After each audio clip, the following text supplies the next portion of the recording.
Hello friends, welcome back to GK Prince academy. तो आज की इस वीडियो में हम डिस्कस करेंगे UP triple S C PET 2023 के प्रैक्टिस सेट का 100 क्वेश्चन होगा। टोटल फुल प्रैक्टिस सेट को डिस्कस कर रहे थे। इसमें अगर हम देखें तो आज का ये 8वां प्रैक्टिस सेट है।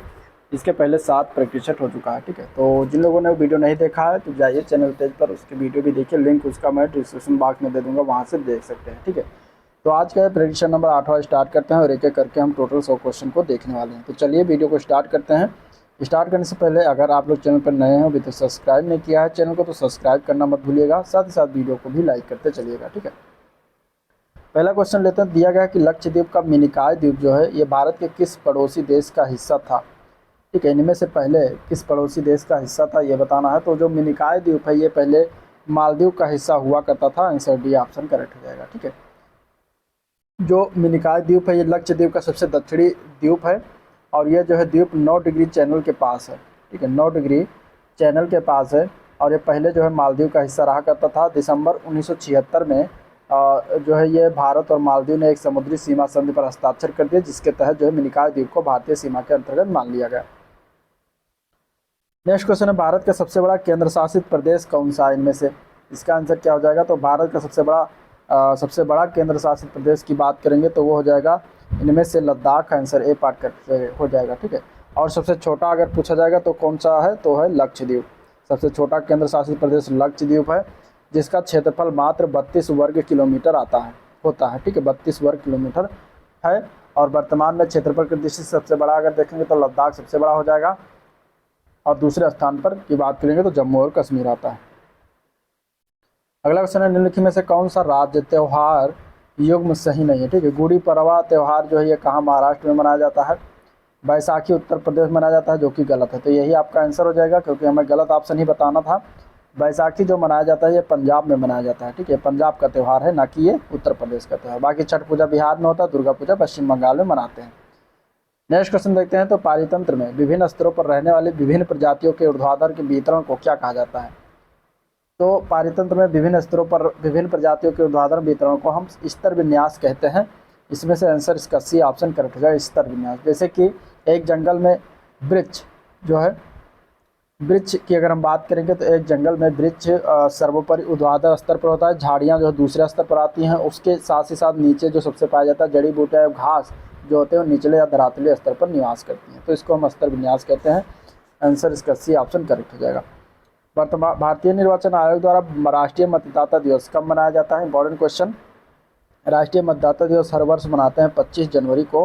आंसर डी ऑप्शन करेक्ट हो जाएगा। ठीक है, 25 जनवरी 2023 को यह 13वां राष्ट्रीय मतदाता दिवस मनाया गया। और इस वर्ष का थीम क्या था, विषय क्या था। तो वोट जैसा कुछ नहीं, वोट जरूर डालेंगे हम। Nothing like voting, I vote for sure, ये इसका जो है इस वर्ष का थीम रहा था। अगले क्वेश्चन की बात करते हैं। तो भारत की फिल्म और टेलीविज़न संस्था कहाँ स्थित है। तो भारत की फिल्म और टेलीविज़न संस्था जो है ये पुणे में स्थित है, महाराष्ट्र पुणे। आंसर इसका ये डी ऑप्शन इसका करेक्ट हो जाएगा। ठीक है, 1960 में इसकी स्थापना किया गया था।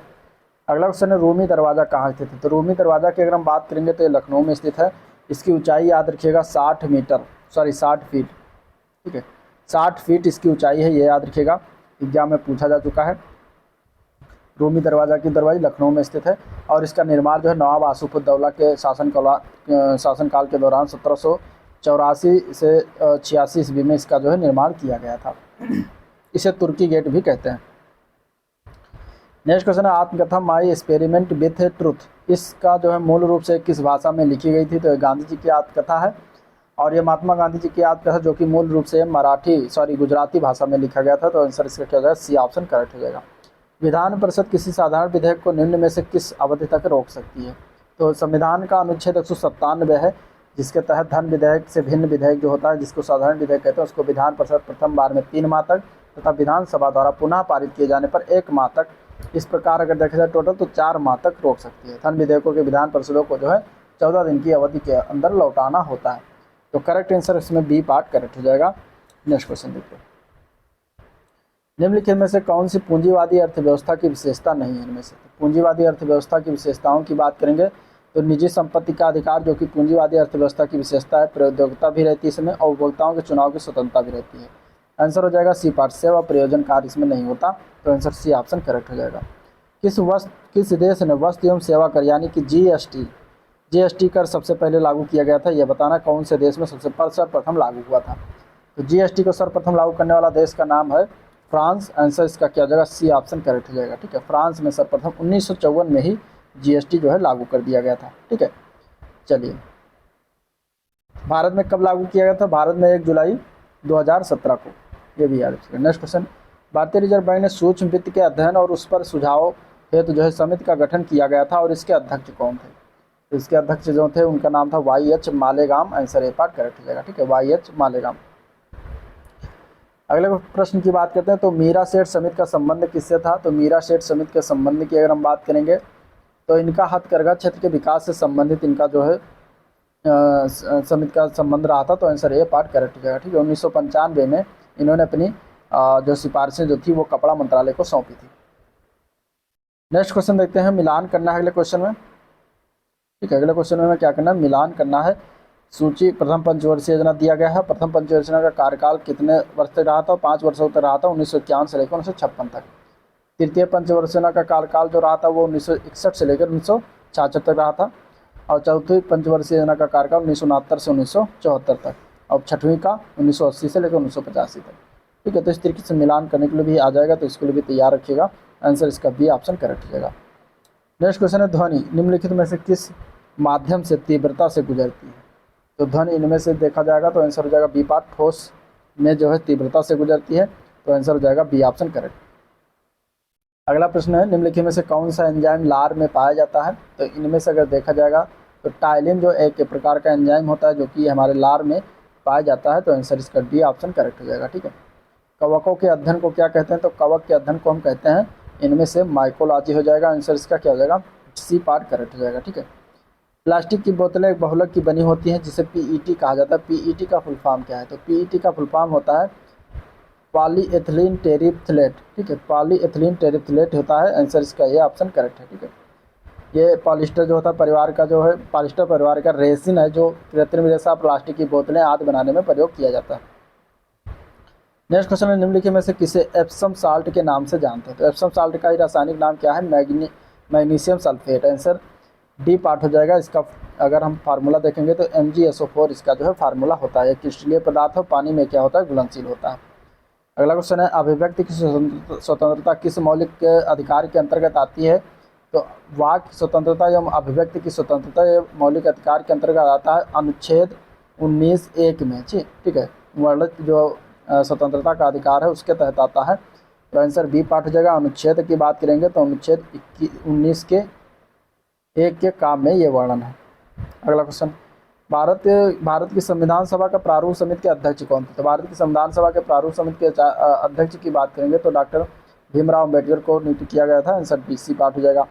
लोकसभा के सदस्यों का कार्यकाल कितने वर्षों का होता है। तो 5 वर्षों का होता है। आंसर इसका डी हो जाएगा। और राज्यसभा का 6 वर्षों का होता है। नेक्स्ट क्वेश्चन, निम्नलिखित में से कौन भारतीय संसद के संगठक हैं। तो राष्ट्रपति, लोकसभा, राज्यसभा ये तीनों होते हैं।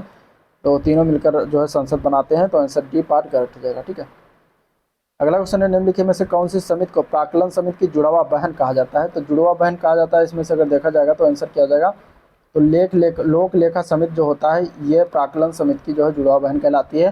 तो आंसर ए पार्ट करेक्ट हो जाएगा। ठीक है, ग्राम पंचायत के निर्वाचित प्रतिनिधियों का कार्यकाल कितना होता है। तो ग्राम पंचायतों में भी 5 वर्ष का ही कार्यकाल होता है। आंसर बी ऑप्शन करेक्ट हो जाएगा। ठीक है, अगला क्वेश्चन, भारत छोड़ो आंदोलन के संदर्भ महात्मा गांधी को कहाँ बंदी बनाया गया था। तो भारत छोड़ो आंदोलन का प्रस्ताव जो पारित हुआ था वो 9 अगस्त 1942 को पारित हुआ था। और ये बम्बई में गांधी जी और सभी प्रमुख कांग्रेसी नेताओं को जो है बना लिया गया था पारित होने के बाद। तो बम्बई हो जाएगा इसका आंसर है पार्ट के लिए। और गांधी जी को पूना के आगा खां महल में जो है नज़रबंद किया गया था।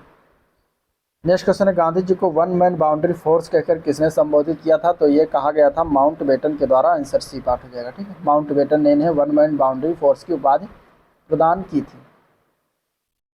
नेक्स्ट क्वेश्चन है, 1912 में जब राजधानी कलकत्ता से दिल्ली लाई गई तो उसमें भारत का वायसराय कौन था। तो 1911 में जब दिल्ली लाई गई थी तब उसमें भारत के वायसराय का नाम था लॉर्ड हार्डिंग। ठीक है, कौन था, हार्डिंग था। तो आंसर हो जाएगा डी पार्ट। निम्नलिखित में से किस वर्ष कांग्रेस सोशलिस्ट पार्टी की स्थापना की गई थी। तो इसकी स्थापना 1934 में किया गया था। ठीक है, कांग्रेस सोशलिस्ट पार्टी की स्थापना। और इसमें आंसर क्या हो जाएगा, बी पार्ट करेक्ट हो जाएगा। अगला क्वेश्चन है किसे फ्रंटियर गांधी कहा जाता है? तो फ्रंटियर गांधी कहा जाता है खान अब्दुल गफ्फार खान को। ठीक है, आंसर हो जाएगा इसका बी पार्ट करेक्ट।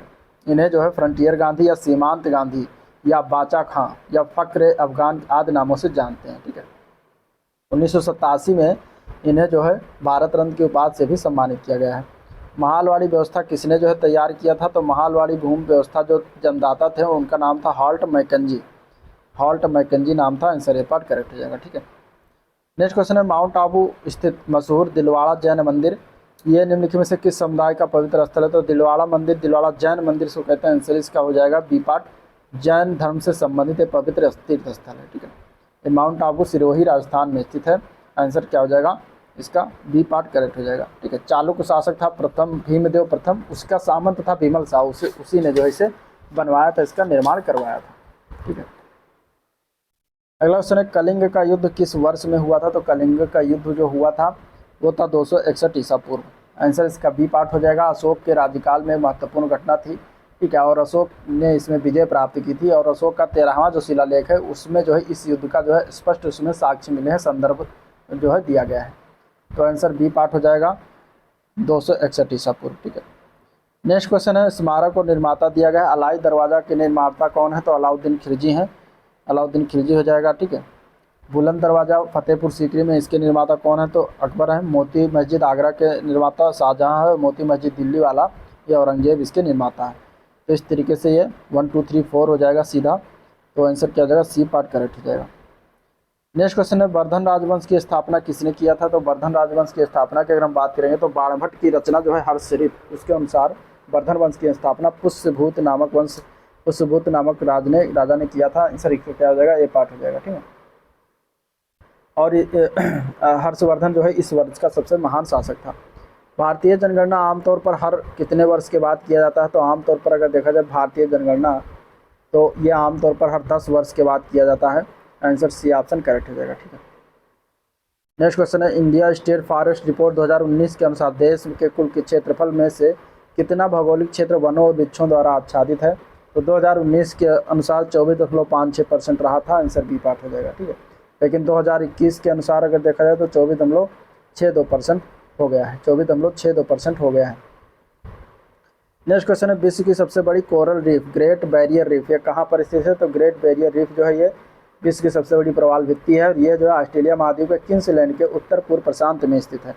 तो आंसर इसका फाइनली बी पार्ट हो जाएगा ऑस्ट्रेलिया। ठीक है, नेक्स्ट क्वेश्चन सरदार सरोवर बांध निम्नलिखित में से किस नदी पर है? दोस्तों इसका आंसर क्या हो जाएगा सरदार सरोवर बांध जो है ये गुजरात राज्य में स्थित है और नर्मदा नदी पर इसका निर्माण किया गया। तो नर्मदा इसका राइट आंसर हो जाएगा सी पार्ट। मिलान करना है देश की मुद्राएं दी गई हैं। अब इसमें अगर देखा जाए तो बुल्गारिया देश की मुद्रा क्या है? तो बुल्गारियन लेव, इसमें बुल्गारियन लगा हुआ है तो एक अथरी हो जाएगा। पेरू की मुद्रा का नाम क्या है? पेरू का मुद्रा का नाम है नीवो सोल। ठीक है, इजराइल की मुद्रा का क्या नाम है? न्यू शेकल नाम है और चेक गणराज्य की मुद्रा का नाम है जो है कोरोना। तो याद रखिएगा इस तरीके से मुद्रा पूछा जा सकता है या आता भी है 1 नंबर का। अब 41 से 42 क्वेश्चन जो दिया गया है ये आपको पैसेज को पढ़ना है, पैसेज के अनुसार जो इसका आंसर देना है। ठीक है, पहला इसमें क्वेश्चन है what is the opposite of the word disconsolate? Disconsolate का हमें इसमें अपोजिट बताना है यानी कि विलोम शब्द बताना है, क्या होगा। ठीक है, तो इसका मतलब होता है निराश। तो इसका जो है विपरीत मतलब कि विलोम शब्द क्या हो जाएगा? एक्सोबेरेंट हो जाएगा। इसका अर्थ होता है जो है उल्लासपूर्ण। ठीक है, नेक्स्ट क्वेश्चन है David Wood drop in for a short visit and leave dash as a sign and grandma porch if she was not at home. तो इसका अर्थ क्या हो जाएगा? तो इसमें जो है हमें यहाँ पे भरना है फाइनली कि क्या भर देंगे जिससे कि इसका आंसर जो है हमें प्राप्त हो जाए। तो इसका अर्थ देखिए अगर हम बात करेंगे तो इसका अर्थ हो जाता है कि दादी की अनुपस्थिति में डेविड जब घर आता था तो प्रवेश द्वार पर मिट्टी का टुकड़ा रख देता था जिससे उसकी दादी को जो है ज्ञात हो जाता था और उसका नाती जो है डेविड उसके घर आया था। तो इस प्रकार हम यहाँ पे भरा जाएगा chunk of dirt. Answer B part correct हो जाएगा। ठीक है, आंसर क्या हो जाएगा? बी पार्ट इसका करेक्ट हो जाएगा। Give synonyms of the word garrulous का सिनोनिम्स बताना है। तो गैरुलस मीन्स होता है मुखर, बातूनी जिसको कह सकते हैं, और बातूनी का सिनोनिम्स माने कि हमें बताना है इसका पर्यायवाची। तो बातूनी का पर्यायवाची हो जाएगा टॉकेटिव जो कि बी पार्ट में दिया गया है। आंसर इसका हो जाएगा बी ऑप्शन करेक्ट। अगले क्वेश्चन में चूज करेक्ट एंटोनिम बताना है। मॉडेस्ट, मॉडेस्ट का एंटोनिम क्या होता है? तो इसका अर्थ क्या होता है? विनयपूर्ण। ठीक है, अब इसका विलोम क्या हो जाएगा? विनयपूर्ण या सविनय। सविनय का विलोम क्या हो जाता है? अहंकारी या अभिमानी। तो इसमें में से हो जाएगा कॉन्सिएटेड, इसका हो जाएगा अर्थ। आंसर ए पार्ट करेक्ट हो जाएगा। अगले क्वेश्चन में हमें वन वर्ड सब्स्टिट्यूशन बताना है। पर्सन और thing that is the centre of attention. ठीक है, तो आकर्षण या ध्यानाकर्षण का केंद्र कोई व्यक्ति अगर हो तो उस व्यक्ति या वस्तु को, तो उसको हम क्या कहते हैं? तो उसको हम इसमें से कहेंगे डायनासोर। आंसर इसका क्या जाएगा? सी पार्ट करेक्ट हो जाएगा। ठीक है, मतलब कि आकर्षण बिंदु कहलाता है। अगला क्वेश्चन हमें चप्पल और चप्पल का समरूपी भिन्नार्थ बताना। ठीक है, चपला मीन्स क्या होता है? तो चपला मीन्स होता है बिजली। चपला मीन्स क्या होता है? बिजली होता है। ठीक है, तो बिजली और तीनों में कहीं दिए नहीं, तो आंसर ए पार्ट हो जाएगा। और चपल मीन्स तेज होता है। विपत प्लस जाल, विपत जाल में कौन सी संधि है? तो यहाँ पे ता का लोप होकर जा में जा रहा है, इस तरीके से व्यंजन संधि का उदाहरण हो जाएगा। आंसर इसका क्या हो जाएगा? बी पार्ट व्यंजन संधि। ठीक है, नेक्स्ट क्वेश्चन है कौन सा शब्द इसमें से पर्यायवाची नहीं है? विष्णु का, विष्णु का पर्यायवाची बताना है। इनमें से कौन सा नहीं होगा? तो केशव होता है, चक्रपाणी भी होता है, दामोदर भी होता है, लेकिन मुक्त पुरुष नहीं होता। तो आंसर डी पार्ट हो जाएगा। ठीक है, मुक्त पुरुष अगर हम बात करें तो वैरागी या सन्यासी का पर्यायवाची होता है। दक्षिण शब्द का विलोम शब्द निम्नलिखित में से कौन सा है? तो दक्षिण शब्द का विलोम शब्द हो जाएगा वाम। ठीक है, वाम हो जाएगा दक्षिण का। आंसर क्या हो जाएगा? ए पार्ट करेक्ट हो जाएगा, वाम। नेक्स्ट क्वेश्चन देखते हैं। किनारे लगने का मुहावरे का अर्थ क्या होता है? किनारे लगना का मुहावरे का अर्थ होता है, किनारे लगने का मुहावरे का अर्थ क्या होता है? किसी कार्य का समाप्त होना। ठीक है, किसी कार्य का समाप्त होना। आंसर ए पार्ट इसका राइट है। अब अगले क्वेश्चन में हमें इसका मान निकालना है। मान क्या होगा? इसका सिंप्लीफाइड करना है। 0.8 3 बार लिखा है, 0.6 3 बार लिखा है, इधर 0.8 2 बार, 0.6 2 बार, और इधर 0.8 इंटू 0.6। माने कि अगर हम देखें तो यहाँ पे ये बी हो गया, यहाँ पे ये हो गया। ठीक है, तो फार्मूला इस तरीके से लिखा है। यहाँ पे ए क्यूब लिखा है ऊपर, प्लस बी क्यूब लिखा है, नीचे लिखा हुआ A square plus B square minus A into B लिखा हुआ। इस तरीके से जो है ये लिखा हुआ। तो ये किसका फार्मूला होता है? तो इसकी जगह पे हम क्या लिख सकते हैं? ए प्लस बी लिख सकते हैं, अगर इस तरीके से कहीं लिखा हुआ आपको दिखाई देता है। ठीक है, फार्मूला होता है। तो यहाँ पे हम जब देख रहे हैं तो इस तरीके से लिखा हुआ है 0.08 0.08 0.0 से। ठीक है, 0.8 लिखा ऊपर। तो यहाँ हम क्या करेंगे कि 100 कॉमन 100 से डिवाइड कर देंगे। जब 100 से डिवाइड करेंगे तो ये क्या हो जाएगा? 0.8 मतलब दशमलव हट के जब 100 नीचे डिवाइड हो जाएगा तीनों में, तो 0.8 का स्क्वायर यहाँ, 0.6 का स्क्वायर यहाँ, 0.8 इंटू 0.6 हो जाएगा। और इस तरीके से ये दोनों ऊपर जो है 0.8 प्लस 0.6 हो जाएगा। ठीक है, 0.8 प्लस 0.6 हो जाएगा और इंटू 100 हो जाएगा। ये नीचे जो 100 बचेगा ये ऊपर चला जाएगा, तो यहाँ पे इंटू 100 करके हो जाएगा। 8 6 14 हो जाएगा, 1.4 गुणे 100, और जब इसको गुणा करेंगे तो ये आ जाएगा 140। तो 140 इसका राइट आंसर हो जाएगा। आंसर इसका क्या हो जाएगा? सी पार्ट करेक्ट हो जाएगा। ठीक है, अगला क्वेश्चन देखते हैं। तो अगला क्वेश्चन कुछ इस तरीके से दिया है। एस का 20% का 50% 15% बराबर 126 है, यानी कि एस का 20 तो का मिस होता है गुणा, तो 20% हो गया, फिर गुणा लगा है 15 का 15% हो गया, 115 बटा 100 कर देंगे बराबर 126 के है। यहाँ से इसको सॉल्व करें, 20 से कैंसिल करेंगे तो 5 बार जाएगा, 5 से 3 बार जाएगा, 3 से इसको कैंसिल करेंगे 3 चौक 12, 3 दूनी 6 हो जाएगा। तो एस बराबर ये 100 जाएगा उधर, गुणा हो जाएगा, तो 42 गुणे 100 हो जाएगा। और जब इसको हम गुणा करेंगे 4200 हो जाएगा, और ये हमें पूछना था इसका मान, तो 4200 आ जाएगा मान। ठीक है, आंसर क्या हो जाएगा? डी ऑप्शन करेक्ट हो जाएगा। नेक्स्ट क्वेश्चन, निम्नलिखित में से कौन सी सबसे छोटी भिन्न संख्या है इनमें से? तो इसको हम भाग कर लेंगे, 3/5 जो दिया गया इसको जब डिवाइड करेंगे तो ये आ जाएगा 0.6। ठीक है, 5/6 जो दिया गया इसको डिवाइड करेंगे तो 0.83 आ जाएगा। 2/3 जो दिया गया इसको डिवाइड करेंगे तो 0.66 आ जाएगा। 4/5 को डिवाइड करेंगे तो 0.8 आ जाएगा। तो यहाँ पे अगर आप देखेंगे तो सबसे छोटी संख्या कौन सी है? 0.6 यही है, यानी 3/5 इसमें से है। तो आंसर है पार्ट करेक्ट। अगला क्वेश्चन है 6 संख्याओं में प्रथम 5 संख्याओं का योग छठी संख्या का 7 गुना है, यदि उन संख्याओं का औसत 136 है तो छठी संख्या क्या होगी? ठीक है, तो इसमें अगर हम बात करते हैं, मान लेते हैं छठवीं संख्या क्या है? x है, ये छठवीं संख्या हो गई। तो कह रहा है कि 6 संख्याओं, प्रश्न अनुसार देखेंगे 6 संख्याओं में प्रथम 5 का योग छठी संख्या का 7 गुना है, तो कितना हो जाएगा? 7x प्लस x बराबर छठी संख्या का 7 गुना है, तो ये हो जाएगा 136 के। ठीक है, क्योंकि यहाँ पे कह रहा है कि यदि उन संख्याओं का औसत 136 है, तो 136 है, तब टोटल उनका निकालेंगे तो कैसे निकलेगा? तो 136 में 6 का गुणा कर देंगे तो टोटल निकल के आएगा। और टोटल संख्याएं कितनी है, तो टोटल संख्याएं हैं 7x + x करके। तो यहाँ से जब हम देखेंगे इसको सॉल्व करेंगे 7x + x यानी कि ये आ जाएगा 8x, और 8x बराबर हो जाएगा 6 × 136। इसको कैंसिल करेंगे तो x बराबर यहाँ से 8 से कैंसिल होगा, 8 × 8 और 5, 8 से तो 56, 17, छक्का 102। इस तरीके से x का मान जो आ जाएगा वो 102 हो जाएगा। ठीक है, तो छठी संख्या क्या हो जाएगी, 102 हो जाएगी। आंसर इसका बी ऑप्शन करेक्ट हो जाएगा। नेक्स्ट क्वेश्चन है 60 विद्यार्थियों की कक्षा में एक 60% छात्र है, यदि 25% छात्राएं साइकिल से स्कूल जाती हैं तो कितनी छात्राएं इस साइकिल से स्कूल नहीं आती है बताना। 60 विद्यार्थियों में अगर देखा जाएगा तो छात्रों का परसेंट 60 है, ठीक, कक्षा में छात्र 60% है। और छात्राओं की अगर हम बात करेंगे तो छात्राएं कितनी हैं, तो छात्राओं के परसेंट हो जाएंगे 100 - 60 बराबर 40% हो जाएंगी।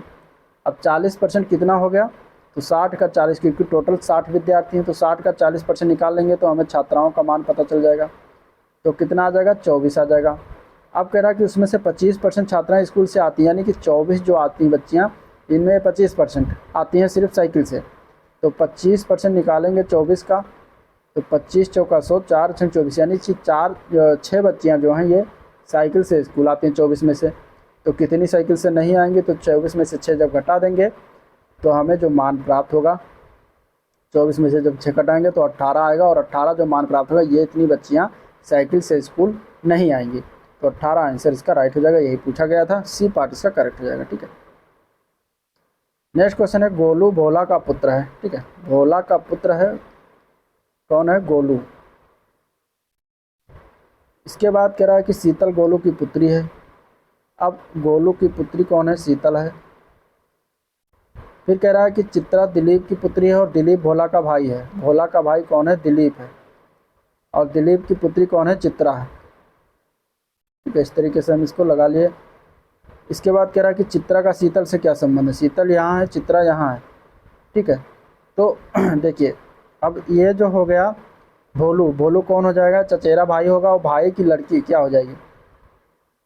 तो चित्रा का शीतल से क्या संबंध है, तो चित्रा क्या लगेगी, तो इसमें अगर हम देखेंगे तो भाई की लड़की यानी कि गोलू की चचेरी बहन हो जाएगी, और गोलू की पुत्री जो होगी अर्थात शीतल की बुआ हो जाएगी, चित्रा हो जाएगी। ठीक है, शीतल की क्या हो जाएगी, बुआ हो जाएगी, चित्रा।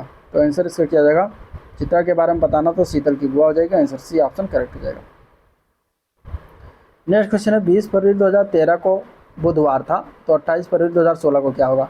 अब 2013 का दिया, 2016 में पूछ रहा है, तो 2013 से लेकर 2016 तक हम 20 फरवरी का बात ज्ञात करेंगे कौन सा दिन था। तो देखिए जो अगर सामान्य दिवस होता है तो हर साल एक दिन ऐड हो जाता है। जैसे कि 20 फरवरी 2013 को बुधवार था, तो 20 फरवरी 2014 को कौन सा दिन होगा, तो एक ऐड हो जाएगा, बृहस्पतिवार पड़ेगा। ठीक है, जो कि सामान्य दिन था। अब इसी तरीके से 20 फरवरी 2015 को कौन सा दिन होगा, तो एक और बढ़ जाएगा, शुक्रवार हो जाएगा। इसी तरीके से 20 फरवरी 2016 को कौन सा दिन था, तो शनिवार हो जाएगा। अब हमसे पूछा गया 28 फरवरी 2016 को कौन सा दिन है, तो 2016 में 20 फरवरी का हमें शनिवार पता हो ही गया है। तो 28 फरवरी, तो यहाँ से देखिए 20, 8, 28, 8 दिन बाद पूछा गया कौन सा दिन है, 7 से डिवाइड करेंगे, 1 से एसफल आएगा, यानी कि शनिवार में हम 1 जोड़ देंगे तो आ जाएगा रविवार। तो 28 फरवरी 2016 को कौन सा दिन पड़ेगा, रविवार फाइनली। तो आंसर इस तरीके से आंसर बी पार्ट हो जाएगा। ठीक है, इस टाइप के क्वेश्चन को हम इस तरीके से लगाते हैं। नेक्स्ट क्वेश्चन है असंगत ज्ञात करें। इसमें से असंगत बताना कि कौन सा इसमें से एक असंगत है। तो दिए गए विकल्पों में अगर देखा जाए पार्थिव विज्ञान है, बायोलॉजी है, त्वचा विज्ञान है, नेत्र विज्ञान है। तो पार्थिव विज्ञान क्या है कि इन सभी से अन्य है, क्योंकि जो इकोलॉजी है यानी पार्थिव विज्ञान है उसमें पूरे पार्थिव तंत्र का अध्ययन करते हैं, जबकि अन्य सभी में क्या है, मानव के शरीरों का अध्ययन करता जाता है, अंगों का अध्ययन किया जाता है।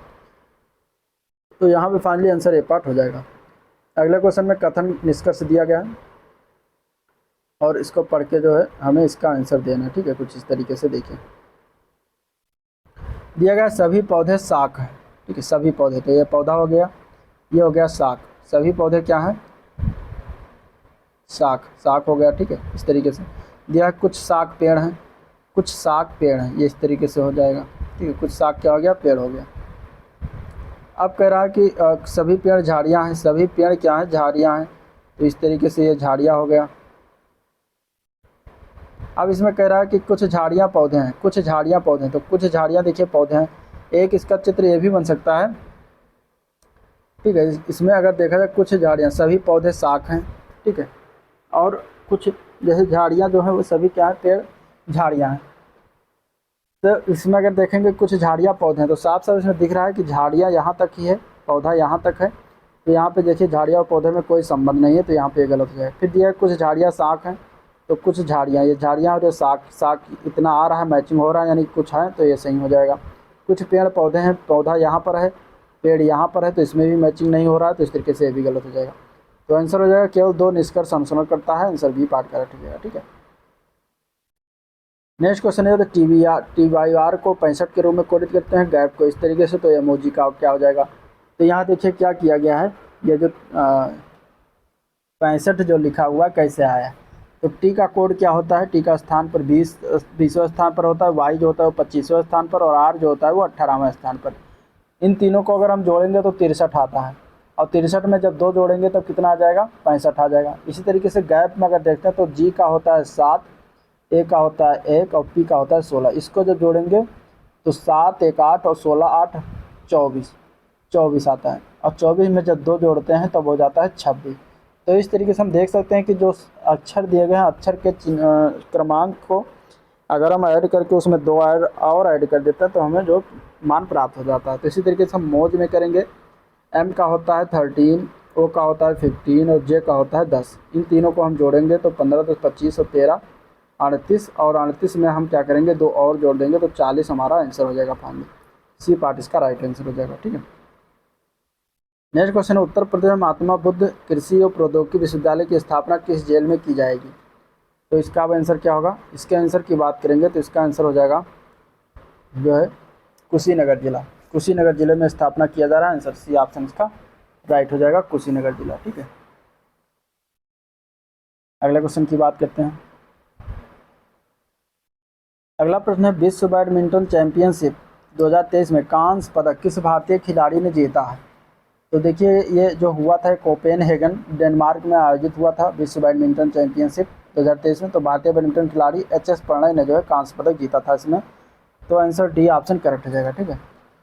और अगर हम बात करें तो इसमें कांस्य पदक HS प्रणय ने जीता है, और स्वर्ण पदक की बात करें तो थाईलैंड के कुनलावुत बितिसर ने जीता था, ठीक है। और रजत पदक जापान के कोडाई नारोवाका ने जीता है, तो ये याद रखिएगा। अगला क्वेश्चन देखते हैं, करंट अफेयर से रिलेटेड क्वेश्चन इधर है।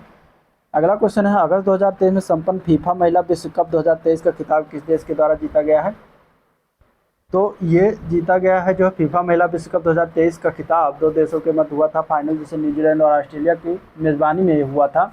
और इसमें फाइनल मुकाबले में स्पेन ने जो है इंग्लैंड को हरा कर पहली बार विश्व कप का खिताब जीता था। तो स्पेन ने जीता था, इंग्लैंड को हराया था, ठीक है। अगला क्वेश्चन, कमल के फूल की नई प्रजाति नमो 108 को किस स्थान द्वारा विकसित किया गया है। तो 108 को अगर हम देखा जाए तो इसमें कमल के फूल की नई प्रजाति है, और 108 पंखुड़ियों वाली नई किस्म नमो 108 का अनावरण किया गया, और ये नई किस्म जो है CSIR NBRI लखनऊ के द्वारा विकसित किया गया, ठीक है। तो आंसर इसका ये पार्ट करेक्ट हो जाएगा। नेक्स्ट क्वेश्चन देखते हैं, तो चौथा राष्ट्रीय जल पुरस्कार 2022 में सर्वश्रेष्ठ जिला का पुरस्कार जो है किसे प्रदान किया गया। तो इसमें से अगर देखा जाए तो उड़ीसा का जो है, उड़ीसा का गंजम जिला, जो गंजाम जिला है, ये जो है सर्वश्रेष्ठ जिला पुरस्कार से घोषित किया गया है जिले में सब, जबकि मध्य प्रदेश का सर्वश्रेष्ठ राज्य पुरस्कार जो है प्राप्त हुआ है। जिले में देखा जाए तो उड़ीसा का गंजाम जिला, प्रदेश में मध्य प्रदेश। नेक्स्ट क्वेश्चन है, विश्व प्रेस स्वतंत्रता सूचकांक 2023 में भारत को कौन सा स्थान प्राप्त हुआ है। तो भारत को इसमें मिला है 161वां स्थान, आंसर सी ऑप्शन करेक्ट हो जाएगा, ठीक है, 161वां स्थान। और इसमें इस सूचकांक में पहले स्थान पर नॉर्वे है, और आयरलैंड जो है दूसरे स्थान पर आता है। अगला क्वेश्चन है, जून 2023 में किसे विश्व मौसम विज्ञान संगठन की पहली महिला महासचिव नियुक्त किया गया। तो ये अर्जेंटीना की हैं, सेलेस्टे साउलो इनका नाम है। क्या नाम है, सेलेस्टे साउलो, डी पार्ट इसका करेक्ट हो जाएगा, ठीक है। WMO यानी विश्व मौसम विज्ञान संगठन का मुख्यालय कहाँ है, तो जिनेवा स्विट्जरलैंड में पड़ता है। अगला क्वेश्चन देखते हैं, सितंबर 2023 में जून के अध्ययन के लिए इसरो द्वारा लॉन्च किए गए मिशन का नाम क्या रखा है। तो उस मिशन का नाम है, याद रखिएगा, इंपॉर्टेंट है, आदित्य L1। आदित्य L1 उसका नाम रखा गया है। ठीक है। ये PSLV C57 के द्वारा जो है भेजा गया, ये भी याद रखिएगा, PSLV C57 के द्वारा जो है इसको भेजा गया, ठीक है, C57। तो आंसर इसका डी ऑप्शन हो जाएगा। अगला क्वेश्चन देखते हैं। अगस्त 2023 में LOC के पास भारत के पहले पोस्ट ऑफिस उद्घाटन जो जम्मू और कश्मीर के किस जिले में किया गया? तो LOC के पास जो उद्घाटन किया जम्मू कश्मीर के कुपवाड़ा जिले में। आंसर हो जाएगा ये ऑप्शन करेक्ट। राष्ट्रीय हथकरघा दिवस प्रतिवर्ष कब मनाते हैं? तो ये हर वर्ष 7 अगस्त को मनाया जाता है। आंसर इसका बी ऑप्शन करेक्ट हो जाएगा, ठीक है। नेक्स्ट क्वेश्चन देखते हैं। अगला क्वेश्चन कुछ गद्यांश से दिया गया, गद्यांश को पढ़िए, क्वेश्चन की तरफ चलते हैं। पहला क्वेश्चन है, इसमें सामाजिक आर्थिक बदलाव ने किस तरह वाहनों को प्रभावित किया? तो इस जब गद्यांश को आप जब पढ़ेंगे तो इसका आंसर निकल के क्या आएगा? इसका आंसर निकल के आएगा जो है हल्के वाहनों का प्रयोग होने लगा, ठीक है। तो आंसर इसका हो जाएगा सी पार्ट, हल्के वाहनों का प्रयोग होने लगा। घोड़ों के पैरों को किस रूप में सजाया जाता है? गद्यांश को पढ़ेंगे तो आंसर निकल के आएगा काशीदाकारी युक्त वस्त्र द्वारा सजाया जाता है। तांगा के किस रूप में इक्के से अलग पहचान है, अलग वाहन है? तो तांगा किस रूप में इक्के से अलग वाहन है, ये बताना है। तो करेक्ट आंसर इसका हो जाएगा ए पार्ट, भारी और बड़ा वाहन होता है। परिवहन के साधन का इस्तेमाल किसके अनुरूप किया जाता है? तो गद्यांश को पढ़ने के बाद इसका आंसर निकल के आएगा ए पार्ट, सामाजिक प्रतिष्ठा के अनुरूप। तांगे और इक्के के कितने प्रकार होते हैं? तो इस गद्यांश के अनुसार 3 प्रकार होते हैं। सब सी ऑप्शन हो जाएगा, ठीक है। नेक्स्ट क्वेश्चन 76 से 80 तक भी गद्यांश को ही पढ़ के देना है। गद्यांश को पढ़िएगा। हम क्वेश्चन की तरफ चलते हैं। लोगों की जान बचाने का कार्य बच्चे के किस गुण को प्रकट करता है? तो लोगों की जान बचाने का कार्य बच्चे का यह गुण जो है परहित को प्रकट करता है। आंसर टी पार्ट हो जाएगा। बच्चे ने घड़ी क्यों देखी? तो गद्यांश को पढ़ेंगे तो इसका आंसर निकल के आएगा कि रेल के आने का समय हो रहा था, इसलिए बच्चे ने जो है घड़ी देखी थी। बच्चे का कमीज हिलाना व्यक्त करता है कि बच्चे की क्या है? तो ये जो है सूझबूझ को व्यक्त करता है। आंसर ए पार्ट हो जाएगा, ठीक है। रेल ड्राइवर का क्रोध क्यों आया? तो बच्चे की ज़िंदगी का सवाल था, इसलिए क्रोध आया था। आंसर इसका हो जाएगा बी ऑप्शन। टूटी पटरी को देखकर ड्राइवर के मन में बच्चे के प्रति क्या आया होगा? तो गद्यांश के बाद आंसर आएगा इसका शाबाशी देने का भाव, ठीक है। तो आंसर सी ऑप्शन हो जाएगा। अगला 80 से 100 क्वेश्चन तक जो है ये ग्राफ से क्वेश्चन दिया गया है, जिसको आप लोग करिएगा। मैं इसका PDF लिंक टेलीग्राम पर दे दूँगा, वहाँ से आप इसको डाउनलोड करके कर सकते हैं, ठीक है। चलिए वीडियो को एंड कर सकते हैं। एंड करने से पहले अगर आपको वीडियो पसंद आया हो तो लाइक करिए, चैनल को सब्सक्राइब नहीं किया अभी तो सब्सक्राइब करना मत भूलिएगा, साथ ही साथ अपने दोस्तों में शेयर भी कर दीजिएगा, ठीक है। वीडियो को एंड करते हैं, मिलते हैं नेक्स्ट वीडियो में, तब तक के लिए थैंक यू।